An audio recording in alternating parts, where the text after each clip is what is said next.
پھر اللہ نے ہمیں تراویح کی نماز دی جو کسی امت کو نہیں دی، ہمیں دی، ہمیں دی۔ ہمارے نبی نے 3 دن پڑھی، اس کے بعد چوتھی رات سب بیٹھے ہوئے، حتیٰ کہ سحری کا وقت ہو گیا، آپ نہیں آئے۔ پھر فرمایا صبح میں دیکھ رہا تھا تمہارا شوق و ذوق، لیکن میں اس ڈر سے نہیں آیا کہیں تم پہ واجب نہ ہو جائے۔ میں قربان جو اپنے نبی کی محبت اور رحمت پر کہ میں چوتھے دن اس لیے نہیں آیا کہ تم پہ واجب نہ ہو جائے۔ اب آپ نے وہ کتنی پڑھی، اس کی تعداد کسی صحیح حدیث سے معلوم نہیں، ایک ضعیف حدیث میں آتا ہے 20 تراویح پڑھی آپ، لیکن حضرت عمر کا عمل اس تعداد کو متعین کرتا ہے۔ صدیقی دور میں تراویح لوگ پڑھتے تھے، ایک حافظ کے پیچھے 10، ایک کے پیچھے 20، ایک کے پیچھے 50، الگ الگ۔ عمر رضی اللہ تعالیٰ عنہ نے سب کو جمع کیا، ابی بن کعب کو امام بنایا اور 20 تراویح کو جاری فرمایا۔ اس دن سے لے کر آج تک حرمین 20 تراویح کے ساتھ روشن ہے، مزین ہے۔ چونکہ یہ اوکھی نماز تھی، اور خاص طور پر جیسی سحری ہم کھاتے ہیں، پہلے پکوڑے، اتو سموسے، اتو جلیبیاں، اتو کوئی کباب، کوئی پیس، اتو کوئی 7 اپ، ایسواری روح افزادی تباہی پھرنی، اور پھر پڑے ہوتے ہیں ہن ترابیاں کے میں پڑھی ہے تو بندیاں طرح کھاتے آپ پہ ہی پڑھ سکنا، کھایا ہی ویشیوں کی طرح۔ جو افطاری پہ تباہی پھیرتے ہیں، سارے روزے کا مقصد ہی فوت ہو جاتا ہے۔ روزے کا مقصد ہے گندے، ایک تو اللہ کا امر ہے، جسم کے لیے جو روزے کا فائدہ ہے وہ جسم کو جلانا ہے، گندے فاضل چیزیں جو جمع ہو جاتی ہیں وہ بھوک اور پیاس سے جل جل جل جل پورا جسم صاف ہو جاتا ہے۔ لیکن ہم اتنا ٹھوکتے ہیں افطاری میں اس کے اندر، اور پھر سحری پہ پراٹھوں کی بھرمار، وہ الٹا مزید رمضان میں بیمار ہو جاتے ہیں۔ اور عید دی سیویاں کھا کھا ڈاکٹراں دی موج بنی ہوندی، سارے کلینک بھرے پڑے ہوتے۔ بھوکا رکھو اپنے آپ کو، بھوک محسوس کرو، پیاس محسوس کرو، پورا جسم دھل جائے گا، صاف ہو جائے گا۔ اگر کنٹرول کر کے کھاؤ تو تراویح چونکہ مشقت ہے تو چلو بھائی چیک سائن، کیا تراویح کے ہر سجدے پہ 1500 نیکی لکھی جائے گی، 40 سجدے 60,000 نیکیاں لو۔ تراویح کے ہر سجدے پر جنت میں ایک گھر بنے گا جس کے 60,000 سونے چاندی کے دروازے ہوں گے، سرخ یاقوت کا۔ تراویح کے ہر سجدے پر جنت میں ایک درخت لگے گا جس کے نیچے 100 سال گھوڑا دوڑ سکتا ہے۔ اور آخری رات، روزے کی آخری رات، اللہ تعالیٰ اپنے فرشتوں سے فرمائے گا کیا بدلہ ہے اس مزدور کا جو کام پورا کر دے؟ فرشتے کہتے ہیں یا اللہ اس کی مزدوری دے دی جائے، کہ پھر تم گواہ رہو رات کی تراویح اور دن کے روزے کے بدلے میں نے امت محمد کو معاف کر دیا، ان کے سارے گناہ معاف کر دیا۔ اور عید کی نماز پر فرشتے اترتے ہیں، گلیاں بھر جاتی ہیں، پکارتے ہیں چلو اپنے رب کی رحمت کی طرف۔ اور اللہ کہتا ہے آج جو دنیا کا مانگو گے تمہاری مسلط کو دیکھوں گا، جو آخرت کا مانگو گے سب کچھ تمہیں دوں گا، لیکن 4 آدمیوں کے بغیر، شراب پینے والا، ماں باپ کا نافرمان، رشتہ داروں سے توڑنے والا، لوگوں کے بارے میں کینہ اور بغض پالنے والا، اس کے علاوہ سب جاؤ جاؤ جاؤ۔ پھر انہوں نے اعتکاف رکھا کہ اللہ سے دوست، نماز، لا الہ الا اللہ محمد رسول اللہ، یہ کلمہ معرفت ہے، پہچان پیدا ہوتی ہے، نماز سے محبت پیدا ہوتی ہے، محبت، اور روزے سے عشق پیدا ہوتا ہے، چونکہ بھوکا پیاسا رہنا آدمی کو عاشق بنا دیتا ہے۔ عاشق ہوویں عشق کماویں، دل رکھیں وانگ پہاڑاں ہو، سہ سہ بدیاں ہزار علامیں، کر جانے باغ بہاراں ہو، منصور جائے چک سولی دیتے جڑے واقف کل اسراراں ہو، سجدیاں سر چائیں نباہو توڑے کافر کہن ہزاراں ہو، عاشق سوئی حقیقی جڑا قتل معشوق دے مننے، سر نہ جوڑے تے مکھ نہ موڑے، بہمیں 100 تلواراں کھنے، سچا عشق حسین علی دباہو، سر دتے تے راز نہ بھنے۔ بھوک پیاس عاشق بنا دیتی ہے۔ تو لا الہ الا اللہ محمد رسول اللہ پہچان، نماز محبت، روزہ عشق، اور حج دیوانگی۔ پھر حج کیا ہے؟ وہ عاشق ملاقات چاہتا ہے، اور عاشق کے لیے بند سنورنا تو شان عشق ہی نہیں، شان عشق میں دیوانگی ہی شان ہے. لہذا کپڑے اتار دے، 2 چادریں، ٹوپی اتار دے، عزت کی نشانی ہے، جوتا بھی اتار دے، پر چلو شاید کانٹے چبھیں، ایسا جوتا پہن جو برائے نام جوتا ہو، صرف تیرے تلوے کی حفاظت کرے، ایسا جوتا برائے نام، خوشبو نہیں لگانی، کنگھی نہیں کرنی، جوئیں پڑ جائیں نہیں مارنی، بیوی کو نہیں دیکھنا، بس اب میرا عاشق بن کے آ، تیرے کوچے اس بہانے مجھے دن سے رات کرنا، کبھی اس سے بات کرنا، کبھی اس سے بات کرنا. یہ طواف کی حقیقت ہے. طواف بھی تو عبادت کی شکل تو کوئی نہیں، عبادت تو یہ تو عبادت کی شکل ہے، سجدہ، رکوع. اور طواف میں احرام باندھا ہوا، پکار رہے ہیں، چیخ رہے ہیں، اور چکر لگائے جا رہے ہیں، چکر لگائے جاؤ. بھائی کیا کر رہے ہو؟ یہ ڈھونڈ رہا ہے، اچھے کوٹھے تے چڑھ دیکھاں، ابھا دیکھاں، لمحہ دیکھاں، ڈٹھی دل کو دیواں ٹیکاں، سجن مل سم کے مر پوساں. یہ وہ ہے ابھا دیکھاں، لمحہ دیکھاں، خواجہ غلام فرید. طواف کیا ہے؟ عشق کی انتہا ہے. کدھر ہے میرا محبوب؟ کدھر ہے؟ کدھر ہے؟ کدھر ہے؟ کدھر ہے؟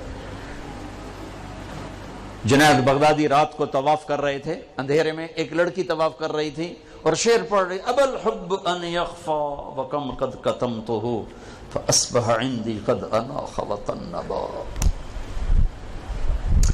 اذا اشتد شوقی ہام قلبی بذکرہ وان رمت قربا من حبیبی تقربا. میں نے محبت کو بہت جھٹکا، بڑا دامن بچایا، بڑی جان چھڑائی، پر محبت نے ڈیرے ڈال دیے، خیمے گاڑ دیے، تنابیں کس دیں، مجھے بے بس کر دیا. میں اس کے عشق میں مر گئی، میں اس کے عشق میں جیتی ہوں، مرتی ہوں. نظر آتا ہے تو جی اٹھتی ہوں، نہیں نظر آتا تو مر جاتی ہوں. جنید بغدادی جیسا عارف باللہ دھوکہ کھا گیا. وہ لڑکی کیسی بدتمیز ہے، بیت اللہ میں کیا کہہ رہی ہے؟ تو وہ دیکھ کے ہنس پڑی. لولا التقى لم احجر عن طيب الوسن. جنید میرے اشعار کا مطلب غلط نہ سمجھ، جس کے عشق میں تو آیا ہے اسی کے عشق میں میں یہاں آئی ہوں. پھر کہنے لگی یہ تو بتا تو کس کا طواف کر رہا ہے؟ جنید کہنے لگے بیت اللہ کا. تو زور سے ہنس پڑی. یوں آسمان کی طرف نگاہ دوڑائی کہ میرے مولا یہ تیرے کیسے دیوانے بندے ہیں جو تجھے چھوڑ کر پتھروں کا طواف کرتے ہیں. جنید بغدادی غش کھا کے گر گئے، ہوش آیا تو لڑکی جا چکی تھی. کلمے سے پہچان، نماز سے محبت، روزے سے عشق اور حج میں ملاقات. ملاقات کا سفر ہے یہ. پاگل لبیک اللہم لبیک جیسے دیوانہ چیختا ہے، چیخو. خوشبو لگائی تو جرمانہ دینا پڑے گا، ناخن کاٹے تو جرمانہ دینا پڑے گا. اتنا مضبوط کر دیا، پورا عشق کا نقشہ بنا دیا. العج والثج، چلانا. ای الحاج افضل الشائث الطفل. یا رسول اللہ سب سے بہترین حاجی کون ہے؟ کمیلا کچیلا جوئیں پڑی ہوئی، جو سب سے زیادہ دیوانہ نظر آئے وہی سب سے بڑا حاجی ہے. تو روزہ محبت کو بھڑکاتا ہے، آگ لگاتا ہے. چونکہ بھوک ایک آگ ہے، پیاس ایک آگ ہے جو آتش عشق کو بھڑکا. آج جیسے آتش عشق بھڑکتی ہے تو سارا وجود اس کی لپیٹ میں آتا ہے. روزہ آتش عشق ہے. پر ہمیں بھوک لگتی، مالدار لوگ اے سی میں پڑے رہتے ہیں، اور ویسے ہی 60-70% روزہ رکھتے ہی نہیں. اب تو ہمارے دیہاتوں میں کسی کو پتہ نہیں ہوتا رمضان ہے، کسی کو پتہ ہی نہیں ہوتا. تو شہروں میں اللہ تعالیٰ جزائے خیر دے پٹھانوں کو. سرحد کے علاقے میں چاہے کوئی کتنا ہی برا انسان ہے، روزہ نہیں چھوڑے، روزہ ضرور رکھے، روزہ نہیں چھوڑتے. اللہ ان کو جزائے خیر. ان کی عورتیں بھی، ان کے مرد روزہ نہیں چھوڑتے. تو اللہ نے اس میں اعتکاف رکھا. ایک دن کا اعتکاف 10 سال کی بے ریا عبادت سے افضل. ایک دن کا اعتکاف، 3 خندق جہنم سے دوری. پر جو اعتکاف میں بیٹھے علماء سے پوچھیں ضرور، میں نے اعتکاف والوں میں سے 80% کا اعتکاف ٹوٹتا ہی دیکھا ہے. ایویں خیمے لا کے بیٹھ جاندے ہیں، پوچھ دے ہے کوئی نہیں. پوچھ کے بیٹھنا جو بیٹھے. پھر ایک اللہ نے رکھا مالدار پر کہ غریبوں کی عید اچھی ہو جائے، ان کو فطر ادا کرو، صدقہ فطر ادا کرو. یہ کیا ہے؟ یہ غریب کی روٹی اچھی ہو جائے عید کے دن، اس کے بچے بھی خوش ہو جائیں. ہمارے عام طور پر گندم کے حساب سے، میں یہ اس لیے بیان کر رہا ہوں کہ میرا دوبارہ سفر اب انشاءاللہ عید پر ہوگا. ابھی جاؤں گا، میرا یورپ کا سفر ہے، پھر دوبارہ سفر ہے 3 ملکوں کا، اس کے بعد پھر رمضان کا سفر ہے. تو اب زندگی رہی تو عید پہ ملاقات ہوگی. تو یہ باتیں میں رمضان میں یہاں بتایا کرتا ہوں، لیکن مجھے لگتا ہے رمضان میں یہاں نہیں ہوں گا. تو یہ ساری باتیں میں آپ کے سامنے عرض کر رہا ہوں. صدقہ فطر ہے، عام طور پر لوگ گندم کے حساب سے دیتے ہیں، جو آج کل میرے خیال میں 80 روپے بنتے ہیں. میں آپ کو اپنے نبی کا طریقہ بتاتا ہوں، اس پہ دو تو آپ کو اجر ملے گا. ہمارے نبی دیتے تھے صدقہ فطر کشمش کا اور کھجور کا. اور کشمش وہ ہے 3 کلو پوری، اور کھجور آدھی ہے 2 کلو گندم، اور کشمش ہے 3 کلو. تو 300 روپے تقریباً کلو ہے کشمش، جو اچھی ہوتی. ایک آدمی کا صدقہ فطر 1000 کے قریب بن جاتا. یا کھجور کے حساب سے دو تو کم از کم ایک آدمی کا صدقہ فطر 300-400 روپے بن جاتا ہے. تو ایک گھر میں 4 افراد ہوں، اگر وہ کشمش کے حساب سے دے تو 4000 روپے جس گھر میں جائے گا وہ اندر سے دعا نکلے گی. تو اور 4 آدمی 80 کے حساب تو 320 روپے. اس تو شکریہ بھی نہیں آکھن. آج ہم راستے میں تھے تو وہ ایک فقیر آ گیا چھوٹے سے قد کا. تو میں نے بیٹے سے کہا تیرے پاس کوئی 500 روپے ہے؟ کہنے لگا نہیں. نکالا 100 روپے. میں کہا پتر 100 روپے نال دعا نہیں نکلنی، 1000 دے دے. میں نے تو کوئی 1000 دیا تو اس نے یوں ہاتھ کھڑے کیے. میں کہا ویکھیے یہ 1000 دا لگا ہوا دھکا، یہ ہاتھ 1000 تو بغیر اتنے نہ جا سکتے. تو اصل تو دعا ملے اندر سے. دعائیں کروائی نہیں جاتی، دعائیں لی جاتی ہیں. حضرت ابھی دعا کرو، حضرت ابھی ہاتھ اٹھاؤ. ہمیں حضرت دا دل ہوئے نہ ہوئے ہونے ہاتھ اچھا. ہوں تو وہ دی نہیں سنی ہم نے تیری کی تو سنی. کیونکہ دعا تو اندر کی کیفیت کا نام ہے، الفاظ کا نام دعا نہیں ہے. اور یہ سرحد میں تو پٹھان سر چڑھ جاتے ہیں، دعا کوا دعا کوا، ابھی ہاتھ اٹھاؤ. اور میں نے وہاں دیکھا وہاں رواج ہے، چل ہو گئی دعا. جو اللہ سے مذاق ہے. دعا تو فریاد کو کہتے، فریاد فریاد فریاد کرنا سیکھ لو، تمہاری سب سنے گا. تو صدقہ فطر دو کشمش کے حساب سے تو غریب کی دعا لگے گی. نہیں دل کرتا چلو گندم اور ساتھ کھجور کے حساب سے دے دو. زیادہ ہی دل گھبراتا ہے پیسہ دینے میں، چلو کھجور کے گندم کے حساب سے تو دو، گندم کے حساب سے تو دو. اور یہ جو اللہ کے راستے میں جا رہے ہیں، دیکھو ساری آسمانی کتابیں رمضان میں اتری. یکم رمضان کو ابراہیم علیہ السلام پہ صحیفے اترے. 2 رمضان کو عیسیٰ علیہ السلام پر، موسیٰ علیہ السلام پر تورات اتری. 6 رمضان کو داؤد علیہ السلام پر زبور اتری. 12 رمضان کو یا 18 کو عیسیٰ علیہ السلام پر انجیل اتری. اور 21 رمضان کو ایک روایت کے مطابق اللہ کے نبی پر قرآن اترا. سارا آسمانی علم رمضان میں آیا ہے، رمضان میں.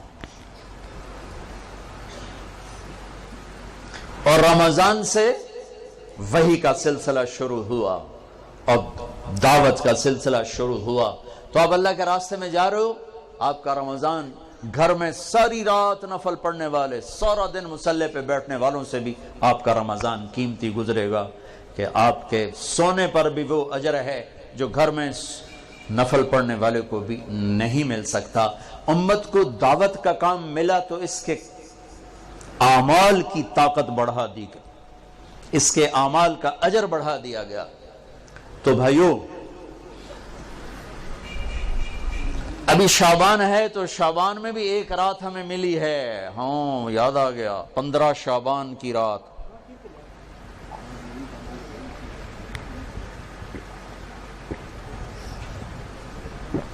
ہمارے نبی شعبان میں روزے بہت رکھتے تھے۔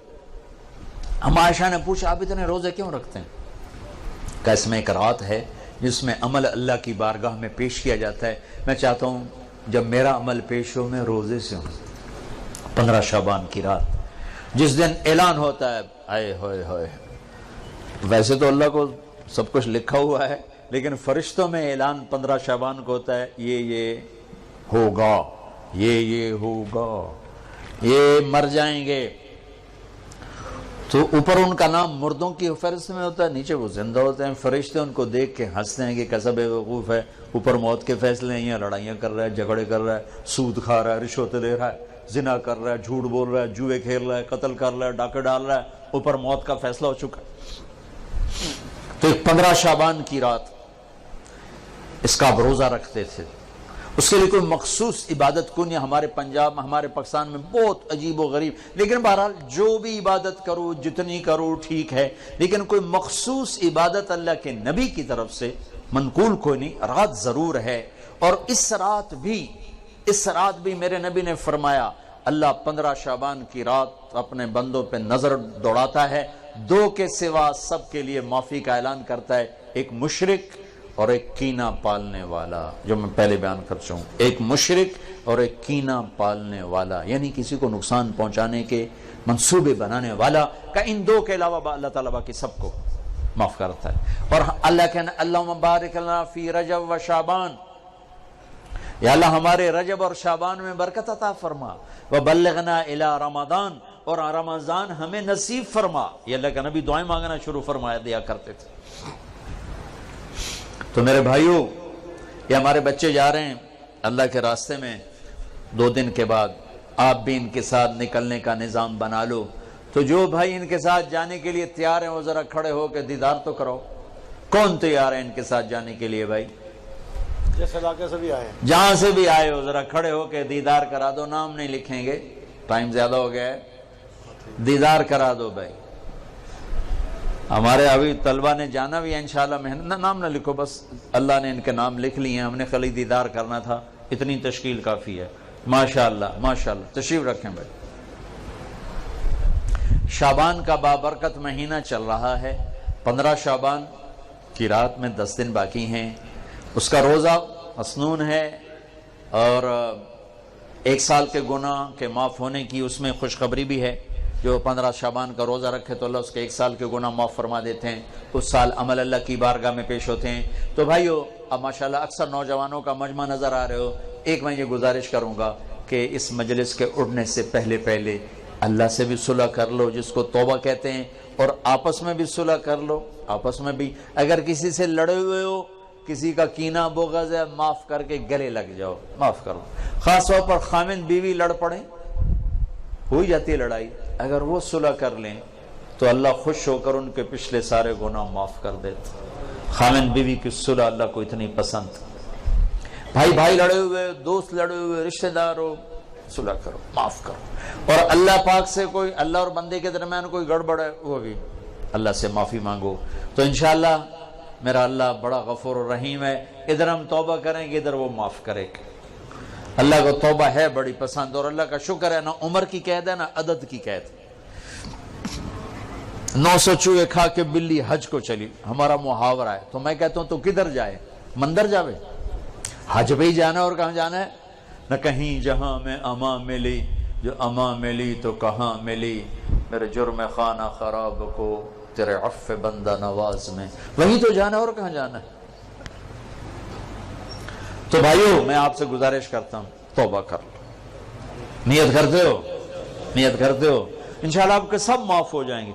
اگر پھر دوبارہ ہو جائے تو ڈرو نہیں، پھر کرنا، پھر معاف ہو جائے گا۔ میرا نبی نے فرمایا دن میں 70 دفعہ توبہ توڑے، لیکن توبہ کر لے تو اللہ اسے خوشی سے معاف کرے گا۔ یہ دل میں نہ آئے کہ ایسی توبہ کا کوئی فائدہ نہیں، لوگوں کے فتوے نہ سننا، ہمارے ہاں دین سے بہت بے خبری، بہت بے خبری ہے۔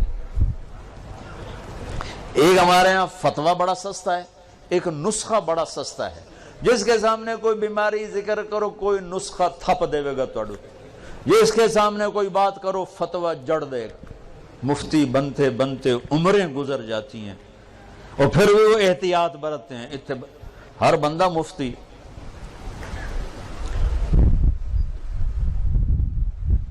تو بھائی ڈرنا نہیں، اگر گناہ ہو جائے پھر توبہ کرنا، پھر معاف ہو جائے گا، پھر ہو جائے پھر توبہ کرنا، پھر معاف ہو جائے گا، مرتے دم تک توبہ کرتے رہنا۔ کسی درمیانے وقفے میں موت آئی تو کام بن جائے گا۔ کرتے ہو؟ کہو یا اللہ میری توبہ، پھر کہو یا اللہ میری توبہ، پھر کہو یا اللہ میری توبہ۔ بس انشاءاللہ اگر آپ نے پکی کی ہے تو آپ کو مبارک ہو، سب معاف ہو۔ آپ سارا مجمع ایسے بیٹھے ہو جیسے ابھی ماں کے پیٹ سے جنم لیا۔ کتنی مزے کی بات ہے کہ سارے گناہ معاف ہو گئے، اللہ راضی بھی ہو گیا، اللہ خوش بھی ہو گیا۔ اور بھائی آپ جہاں جہاں سے آئے ہو مہینے میں 3 دن ضرور تبلیغ میں لگایا کرو۔ ایک فرض نماز نہ چھوڑو، اپنی زندگی سے 3 کام نکال دو، ایک ظلم، ایک جھوٹ، ایک دھوکہ، 3 کام نکال دو۔ ظلم نکال دو، جھوٹ نکال دو، دھوکہ نکال دو۔ ہمارے عوام بھی ظالم ہیں، عدالتوں میں جا کے دیکھو کتنے جھوٹے مقدمے چل رہے ہیں۔ یہ تو کوئی سیاستدان نہیں ہے، کوئی وزیر نہیں ہے، عام لوگوں نے، دیہاتیوں نے جھوٹے مقدمے، جھوٹی گواہیاں، خود انگلیاں توڑ کے جعلی ڈاکٹری سرٹیفکیٹ بنوا کے آ جاتے۔ اپنی زندگی سے جھوٹ نکال دو، ظلم نکال دو، دھوکہ نکال دو، 3 چیزیں داخل کر دو، انصاف کو ڈال لو، سچائی کو ڈال لو، دیانتداری کو ڈال لو۔ دنیا اور آخرت کی عزتوں کا ذمہ دار ہے اللہ کا حبیب۔ فرائض کی پابندی کرو، کبیرہ گناہوں سے بچو، ہو جائے توبہ کرو، ماں باپ زندہ ہیں راضی کرو، بیوی کے ساتھ حسن سلوک کرو، بچوں کو حلال کھلاؤ، حرام نہ کھلاؤ، جھوٹ کا، رشوت کا، بددیانتی کا، خیانت کا، ملاوٹ کا پیسہ نہ کھلاؤ، یہ زہر ہے جو بچوں کے اندر جا رہا ہے۔ حلال کھلاؤ، مطمئن ہو جاؤ، اللہ انہیں پالے گا، انہیں سنبھالے گا۔ اور جہاں جہاں سے آئے ہو مہینے میں 3 دن تبلیغ میں لگاتے رہنا، ٹھیک ہے؟ کرو گے نا نیت، پھر جب اللہ ہمت دے 4 مہینے بھی لگا لینا، چلہ بھی لگا لینا۔ درود شریف پڑھو، اللہم لک الحمد۔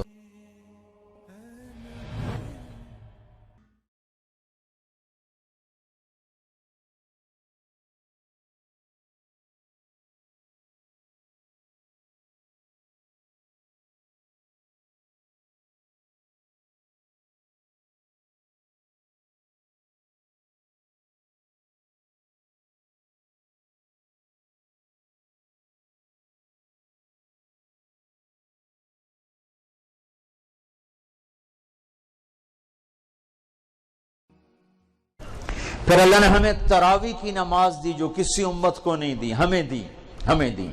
ہمارے نبی نے 3 دن پڑھی، اس کے بعد چوتھی رات سب بیٹھے ہوئے، حتیٰ کہ سحری کا وقت ہو گیا، آپ نہیں آئے۔ پھر فرمایا صبح میں دیکھ رہا تھا تمہارا شوق و ذوق، لیکن میں اس ڈر سے نہیں آیا کہیں تم پہ واجب نہ ہو جائے۔ میں قربان جو اپنے نبی کی محبت اور رحمت پر کہ میں چوتھے دن اس لیے نہیں آیا کہ تم پہ واجب نہ